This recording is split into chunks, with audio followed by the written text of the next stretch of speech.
It's Russell back with Gwinnett Lawns. Just a little dark, hold on. I'm going through my morning routine.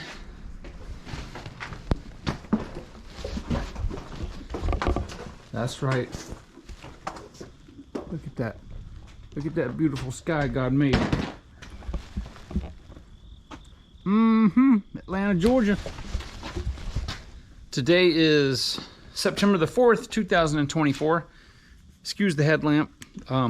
Still not super light out and it's kind of dark in the truck. So I'm just taking you through a little bit of my morning routine. So I get all my, I get my cooler. I got my drinks, my water, my Gatorade. We still got to be hydrated out here. So the very first thing I do is I open the back of the truck, which I've already done. Put my cooler up in here. I know this light's not going to be very good. Let me get my headlamp on. All right, so please make sure to check your oil in your mower before you start it up every single day. You don't know, it could have started leaking the day before and you wouldn't have known it. I'm gonna show you guys something. All right, now these mowers will be due for an oil change in like 4 hours, so that's fairly good. See that gunk in there? See all that dirt? When it gets that bad, I'm going to show you what to do.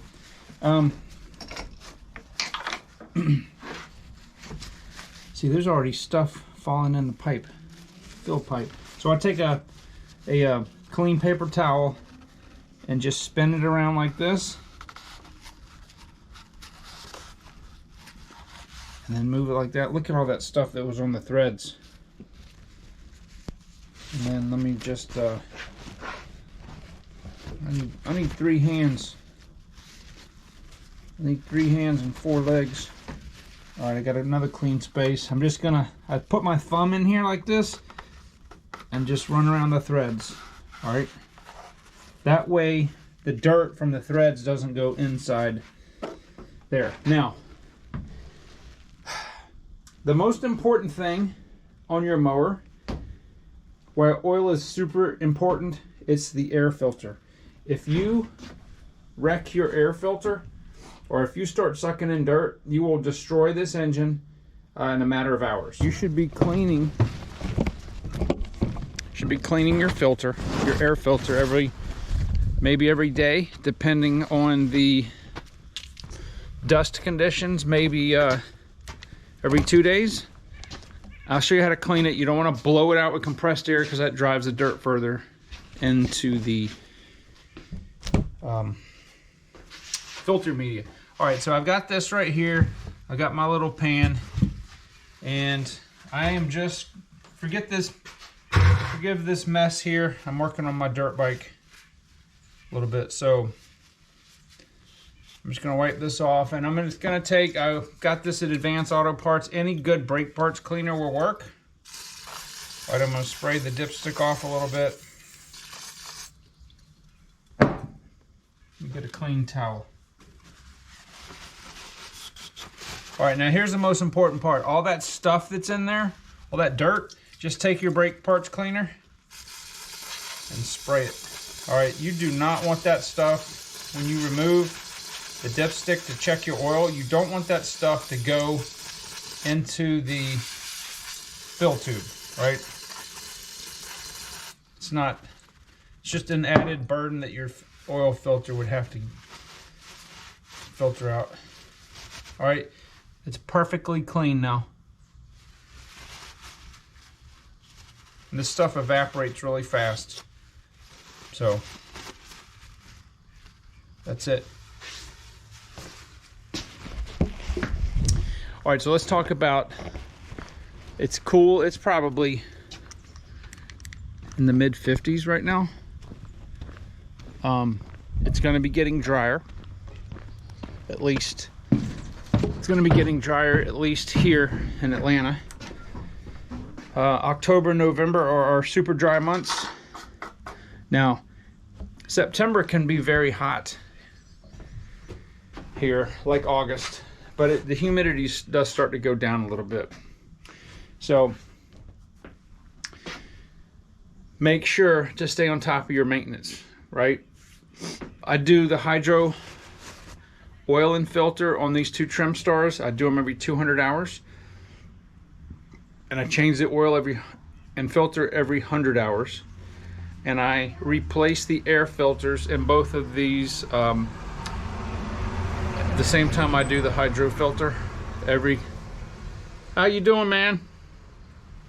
I do that as a little kid walking by. I do that every 200 hours as well. So when the hydro filter and oil gets done, then the air filter will get replaced.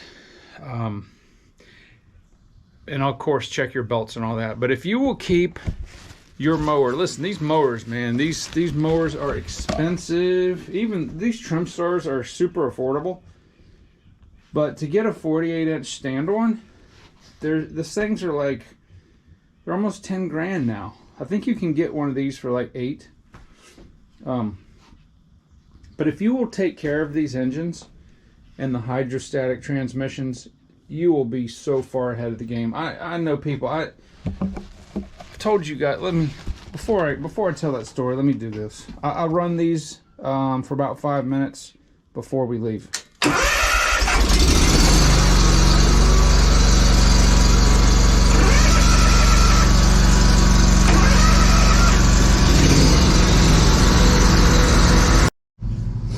Sorry about that. That's a little noisy. So I run the mowers about 5 minutes just to make sure that everything's working, make sure the batteries are good, because I don't want to get to the customer's house and find out that the mowers won't start or whatever. I'd rather find out now where I can fix it. So yeah, the engines on those mowers are about, that's just the 18.5 horsepower. I believe they're about $1,700 or so if you just buy the engine. That doesn't include installation. To give you some contrast, the engine, I bought a brand spanking new engine, Chevy 350 V8 for my truck. Well, it was pre-pandemic, but I bought that engine for $1,600 from a GM dealer with free shipping. It's brand new, not a rebuilt one. It's got a 100,000-mile warranty. So it's crazy how much these mower engines cost. So I was talking to a guy that used to own a Hustler dealership. He sold it, he retired from it. But I was asking him, what's the number one thing that he saw in his shop from landscapers? And he said it was, number one is air filter maintenance. He says nobody does it. People would come in there and what happens is your air filter, if you're lucky, it just clogs up and it starts running bad, and then you bring it in there and then, you know, the air filter was still okay. It was just running bad. The other thing is, if the air filter is old and it gets a tear in it and it starts sucking in dust, the engine is toast. It will destroy those valves so fast, and the valve seats. And then he said, of course, you know, most people are aware of oil that needs to be changed. He said, and get this, the hydrostatic transmissions. He said so many people never ever change the fluid in it.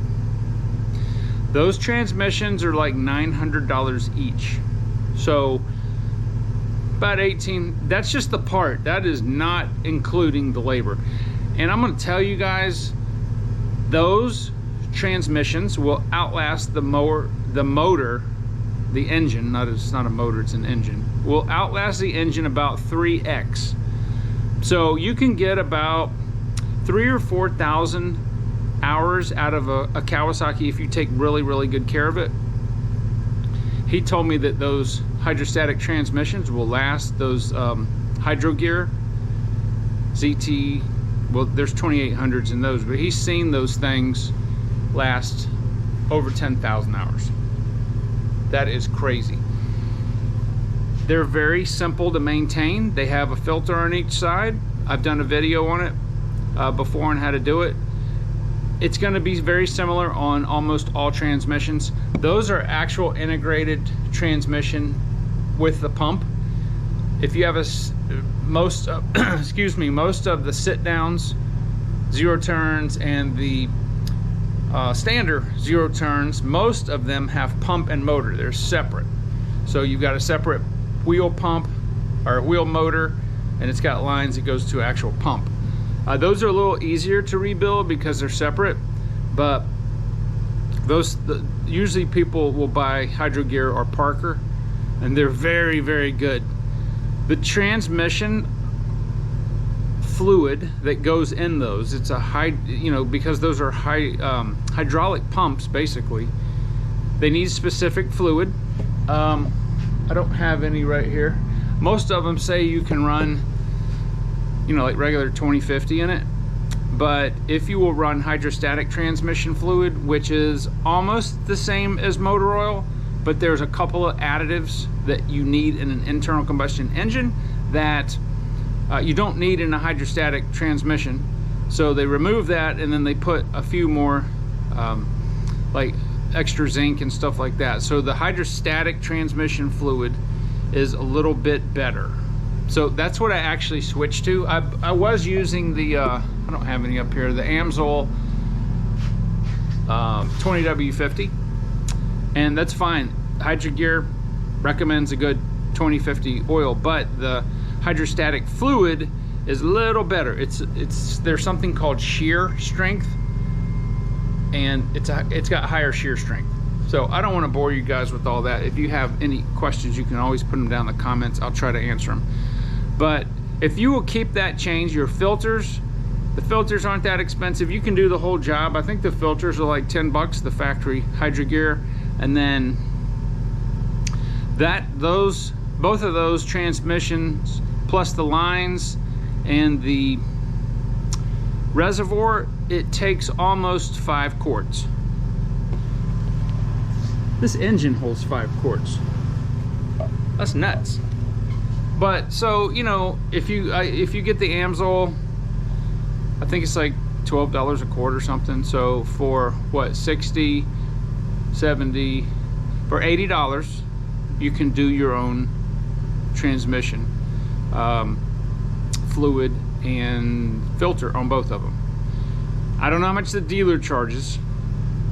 I have no idea. I've never had a dealer do that stuff. In fact, yeah, I don't know. I don't know how much they would charge.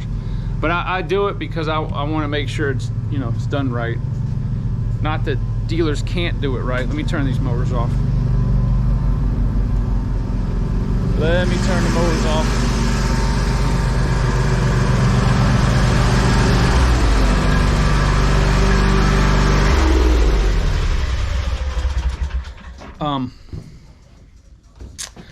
So that's very important. Very, very important. Now, make sure, so what I do towards the end of the year, like around December, I'll go and replace the plugs in the mower. I'll replace the fuel filters, and I'll go through all of my stick equipment, replace the plugs and the air filters. Now, if you got a steel Formex, or if you use some of the 4-cycle trimmers out there are a couple of them out there. I don't know why you would, but if you have one and you're using it, I think Honda makes one, you would want to do the valves as well. Oh, and I probably will also do the valves on the mowers, because when I did that last year, it made a huge improvement in starting. And the valves on this Kawasaki's are so easy to do. It's an easy job. Easy. I got a video on how to do it. It's the same on almost all mowers. You just need the specs for your intake and exhaust.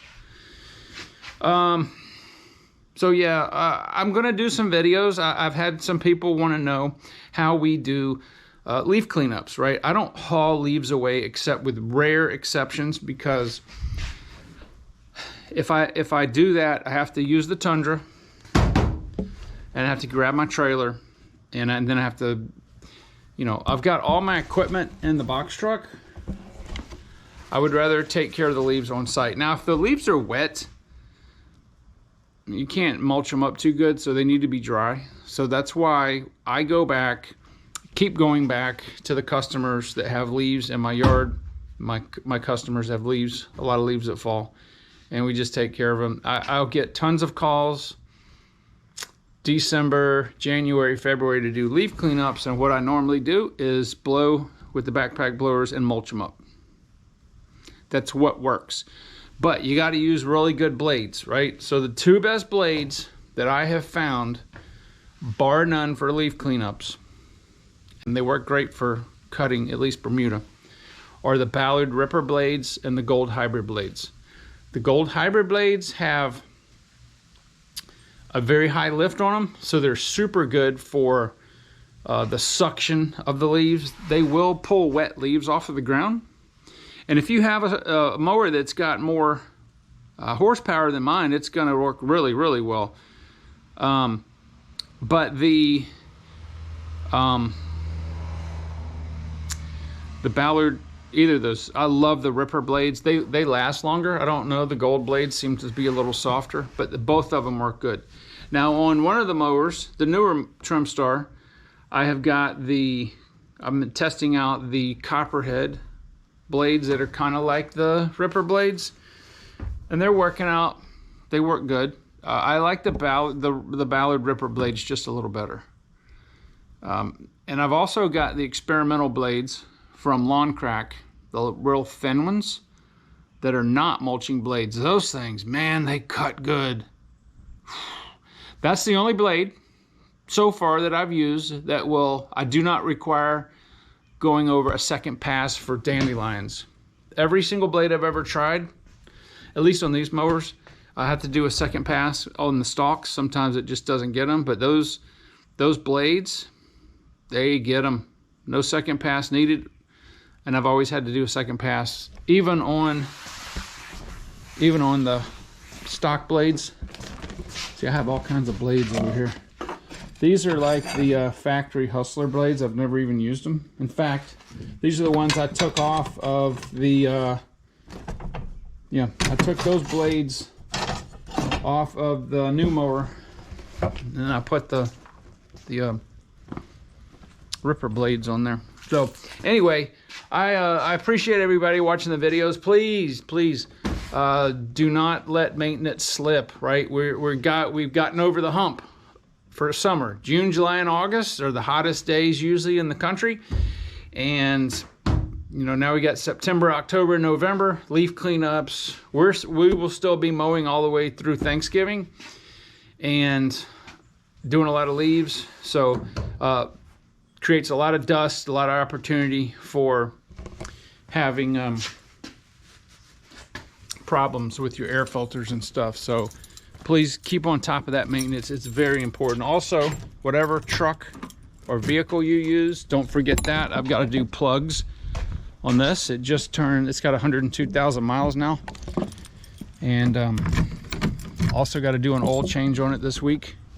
And yes, I do all my own box truck work too. Imagine that. I want to show you guys one more thing before I go. If you have a box truck, please keep an eye on these bolts, right? As you see, some of these are rivets.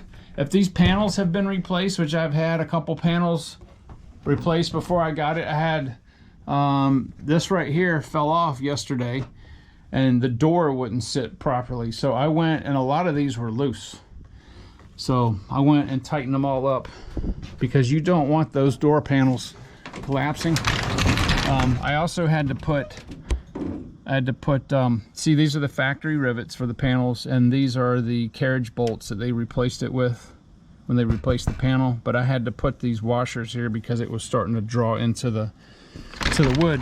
But now the door shuts really nice. It's level and flat. So all right, guys, it's about 7:30. Let me just put the ramp up and we'll close this out. This ramp is heavy, but if you lift it right, it's okay.